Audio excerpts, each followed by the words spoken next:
Hello, my name is Linda, also known as Tortajala around the internet, and I love creative journaling and all things stationery. And today I want to introduce to you the Midori Hibino and show you everything in detail as well as what has changed in this 2025 edition. So, the Midori Hibino is a 2 page per day planner slash diary notebook. You get the whole spread, the left side of the page as well as the right side of the page per day. So you can see that's why this is such a chunky notebook.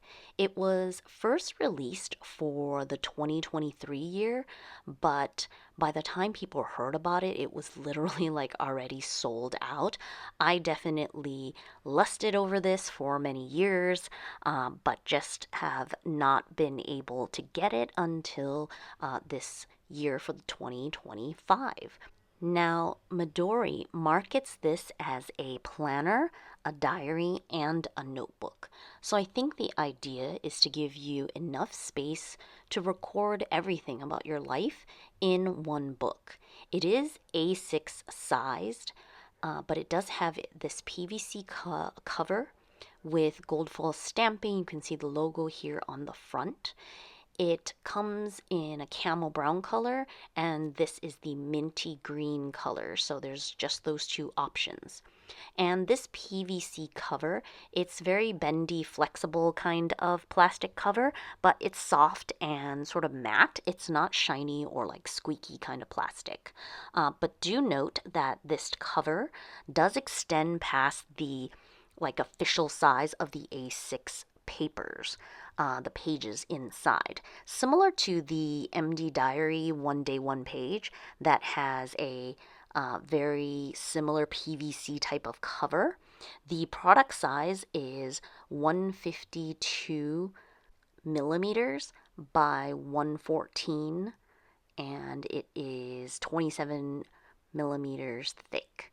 And so it's basically like if you put it next to other A6 size notebooks, you'll just notice there's an extra like 2 millimeters on the top and side and bottom because of the cover. So, of course, it is very chunky because of the amount of pages that it has. It has a total of 768 pages because it includes like the annual calendar, the monthly spreads, as well as 2 pages per day.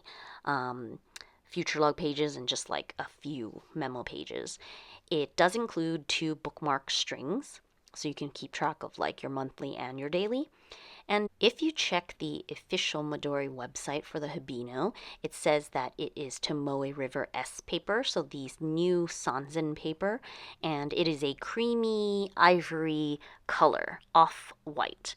If you compare it with the Hobonichi Weeks, it's very comparable to me, that sort of creamy yellow color.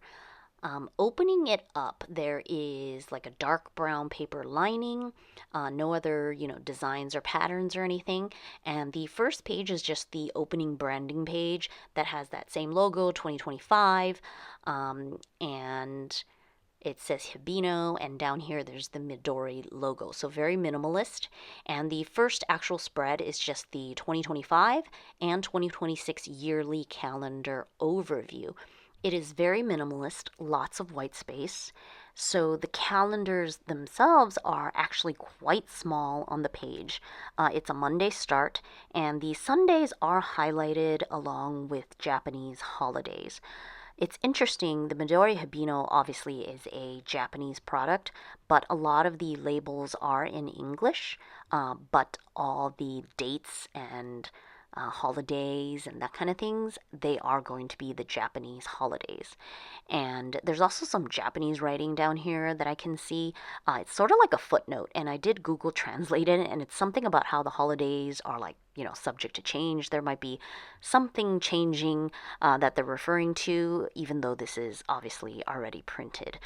So the next spread is actually the 2 page future log, and that is labeled in English. And in Japanese, it does say, if you translate it, write down your plans and goals for each month. So you basically get this 2-page spread with all 12 months with the 2.5 millimeter grid for each month to write in, overall like goals or tasks or something per month. And after this spread, it goes straight into the monthly calendar spreads, which have the same small grid throughout, but darker lines to show you the boxes of the days of the monthly calendar. Again, Monday start, and it is all labeled in English. You see the year, and then the number, and then the name of the month. So they seem to do this throughout the book where they will have like 1 January to February, they sort of label like with the number and the name of the month. So it's Monday to Sunday, and the numbers for each day is in the upper left-hand corner of each of the boxes. And the Sundays, they are highlighted, and whenever there is a holiday, it is also highlighted. So the number highlighted, it has this sort of like same color throughout the copy in this book. It's this brownish, sort of like light brownish kind of shading. All the text and grids, it's the same brownish color. So I think it's supposed to match the cream paper and be easy on the eyes. So the monthly calendar does show the moon phases. It says like new half, full half, and so on. And in the bottom right hand corner, it has like sort of a legend here for the moon phases, but this only shows up on this first spread, not in the following ones. And you'll notice that there is a Japanese note on some of the days. So obviously, if there's like a holiday or something, it would be highlighted. But they do have a note also when there are significant days, I think internationally. For example, this is the December calendar, so you will see that there's some writing here because it does say that this is Christmas Eve, this is Christmas Day, and this is New Year's Eve, but it is not highlighted the way Sundays are or other holidays because I think that they make note of a significant date, perhaps like in the world internationally, but the highlights are only for like actual days off, I think. Sort of like if it's considered a bank holiday. I believe that is the difference. So if you flip to the next month, like in January, you'll see that the first day is New Year's Day and it is highlighted. And for example, January 13th, it is the coming of age day in Japan, so that is highlighted as well. It's a really big holiday where, like, when someone turns 18, this is sort of like a holiday to recognize them as an adult, and there's like, festival, things like that. So, of course, this being like a Japanese planner, it's going to have all of those Japanese dates and things like that, even though much of the labeling is in English. So all holidays and dates are going to be specific to Japan. I believe even the moon phases and things like that, obviously it would be Japan time. So depending on where you live in the world, it might be, a little bit off.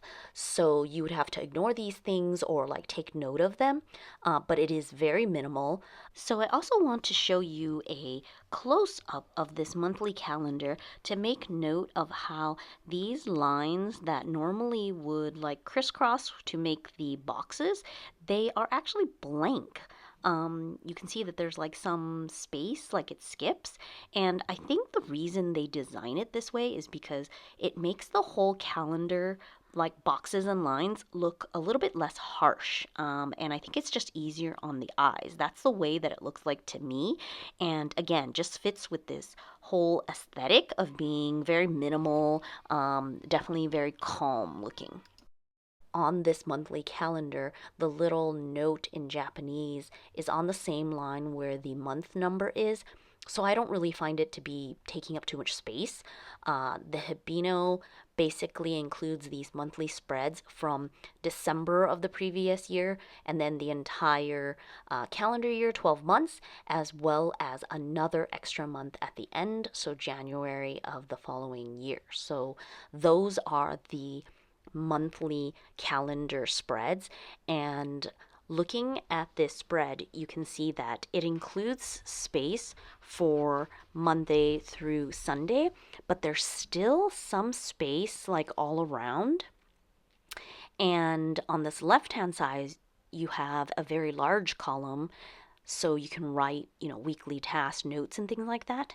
And even on the right hand side, they still have a little bit of margin space here. So that is interesting to note. What you might use that for, or maybe for like smaller notes and things like that that you might want to check off weekly. So it's interesting how much sort of like extra white space there is around.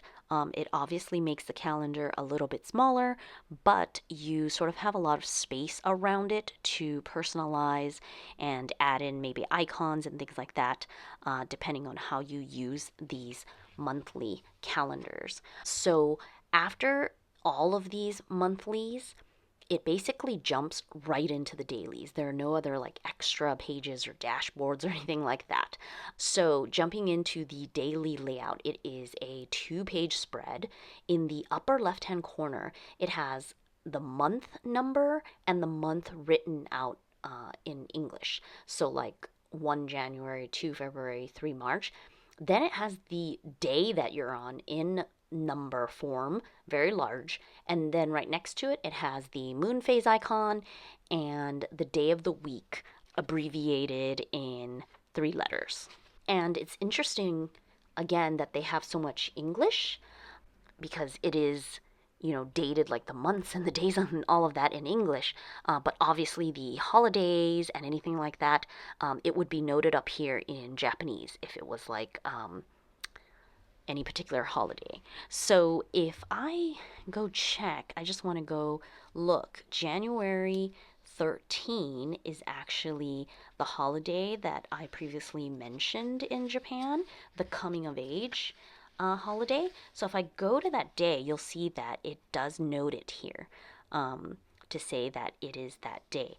But I wonder if I went all the way to, let's say, Christmas, because Christmas is not, obviously, it's a worldwide, international, holiday that everybody knows about. But in Japan, I don't think it's not like a bank holiday. Like, you don't necessarily get the day off by default. So if I go here, you will see that it does still note it, but it is not shaded. So we'll get to this. You can see this difference because in this top part here on the other side, it has that mini calendar. So this little mini calendar here, it is shaded and things like that according, like matching how things are shaded in the monthly spreads. But we will get to that. So going back to the top of this 2-page spread, across this header area, there are these little weather icons, and some people sort of circle or color or highlight them because I think it's supposed to give you the options to be like, is it sunny, is it cloudy, is it raining, thunderstorm, or snowing? And then there are 2 blank lines up here that maybe you can use for like titling or indexing, this page in some way, like a memo. And then on this left-hand side page, the left side has the 24-hour vertical timeline, and it uses the grid boxes. They're very tiny, so they are split in terms of like there are 2 grid boxes per hour, and you get the entire 24-hour timeline. So it's like 4 a.m. to 4 a.m. basically. So if you are needing to like time log very specifically, it does give you the entire 24-hour timeline there. And then there is this sort of line to differentiate between the time log area and the rest of this page that is just gridded. And then the right hand side page, I mentioned before, it has this little monthly calendar in the upper right hand corner with, again, shading for Sundays and whatever holidays there might be. And the day that you are on, meaning this spread, what is this spread on? It will be underlined in this mini calendar. And then underneath the mini calendar, you see that there are numbers here because it says the exact day of the 365 days of the year you are on. So, like the first day would be 1 out of 365, the 13th day would be 13 out of 365. So very detailed information here. And you will notice this right hand side page, it also has dots. Up here, the three dots, and on the side here, three dots. Very minimal, but those are guides in case you want to split up the page, equally, sort of like bullet journaling, or split it up in some way where you're going to do a certain type of logging or diagram or things like that.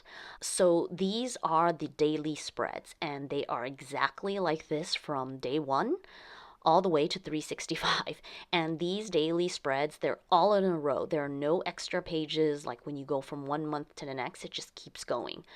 They're all the same, all the way until you get to the very, very end where it's December 31st. And from there, blank grid page.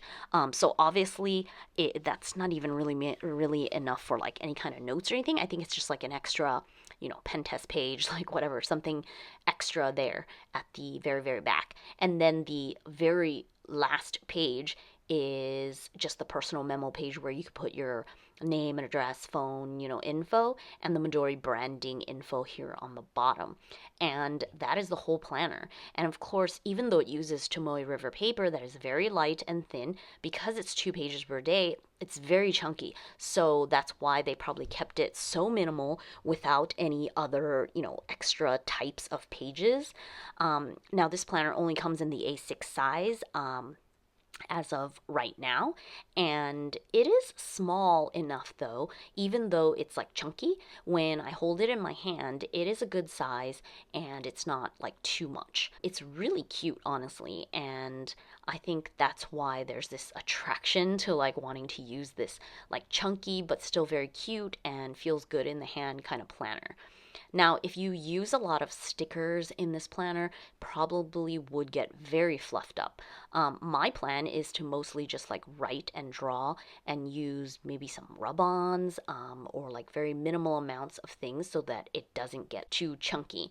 This is my first year using the Midori Hibino, so it is a new experience for me. I don't have an old version to compare it to, but if you go to the official website, they do say that the 2025 edition has changed binding to make it easier to turn the pages, and the spine thickness has been reduced since the 2024 version by 1 millimeter.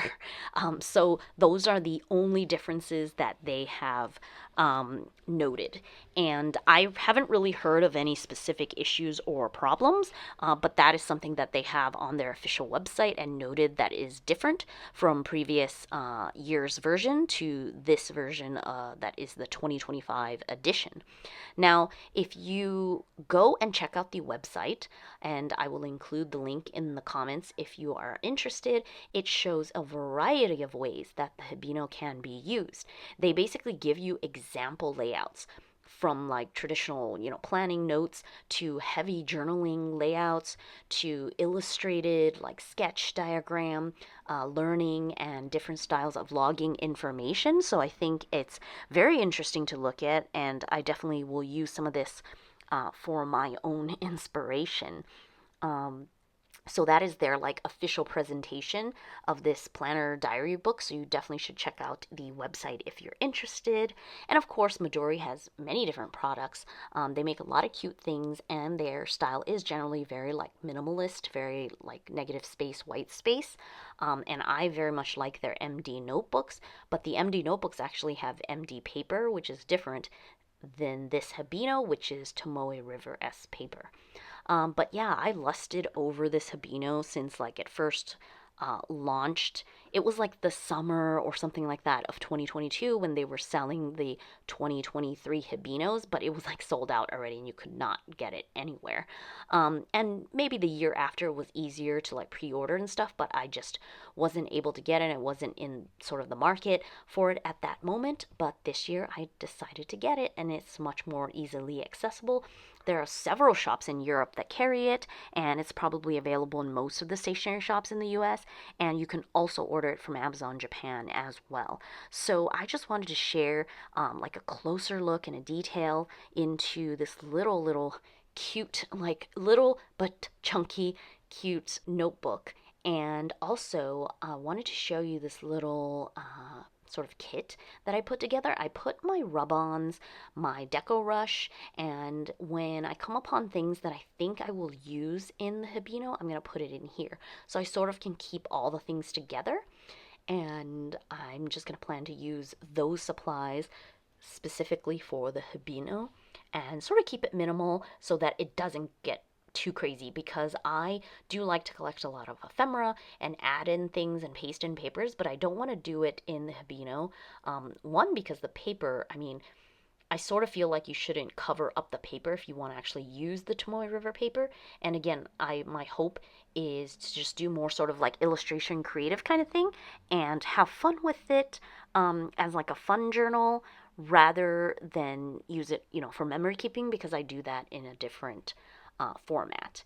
I think that for creatives, this journal is actually very interesting because it has that note, like 1 out of 365 days, 2 out of 365 days. Like if you're doing any kind of daily challenge, I guess not just for creatives, but any kind of daily challenge, it sort of automatically is tracking it for you because it notes it on the daily pages.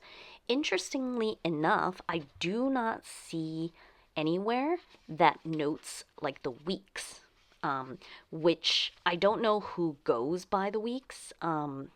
You know how some people, they label their planner or the monthly will actually have like week 1, week 2, week 3, the 52 weeks of the year noted.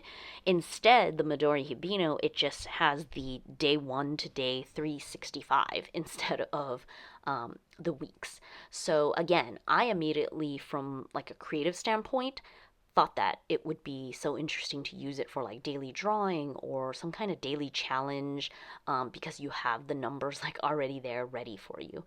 So something to think about for sure. I really like seeing people who do long form journaling as well. Again, the grid is very small. It is 2.5 millimeters. Some people think that it's just way too small because you either have to write that small or you can take up like 2 grid blocks, but that throws some people off. So it depends if you think you're going to be able to handle that kind of grid size. It's something to note, because if you've never used it before, it's difficult to know, right? I think one idea is that before you buy a planner, if you can, like, go search for some images online of the actual planner layout and print it out so that it's like almost true to size, like what a page would be or a spread in this case. That way you can literally try it out to know if the size is comfortable for you and makes sense. Because as we all know, with many stationary things, like you just don't know until you try it. So I can write both big and small. It really depends on my mood. But when I am calm and enjoying myself and going slow, I do write really small. So I think I will be fine. We will see what happens. So let me know down in the comments, like what planner or notebook you have chosen for 2025. Do you already have everything figured out and already bought what you need? Or are you still curious and sort of like shopping? I'm also curious to know who already uses the Hibino. If you know of any creators here on YouTube, please leave their name or link below, because I definitely want to check out how they use it, because that would be interesting to see. Finally, I just want to show a couple photos of some pen tests I did on the last page of this Midori Hibino. It is Tomoe River paper, the Tomoe River Sanzen, and it performs similar to what I would think the fountain pens work. There's obvious ghosting because the paper is very, very thin. One thing that I realized this year is that the Midori Hibino and even Hobonichi, when they say they are using Tomoe River S paper in their books, they do not put the GSM. So it makes me think that the paper is getting thinner and thinner, because from what I heard, the Hobonichis, they're actually 47 GSM. And I have a feeling this Midori Hibino, it's very thin as well, because the ghosting is a lot, because the paper is so thin. And obviously if they're trying to make a book a notebook that has so many pages, they're going to want to make it as thin as possible. But in terms of fountain pens, it still works fine. I have like that big Fude like marker pen on the top too that says Midori Hibino, and it doesn't bleed through. There's obvious ghosting, but again, it didn't bleed through. Obviously, if you go even heavier on the inks, it's possible that it could bleed through because I have seen a lot of inconsistency across my Hobonichi notebooks that are all Tomoe River old paper as well as the new Sanzen paper. So that is all to be figured out, of course, but I just wanted to show you this sort of paper detail so that you could take a look. Thanks so much for watching, and I hope this was informative. Until next time, bye.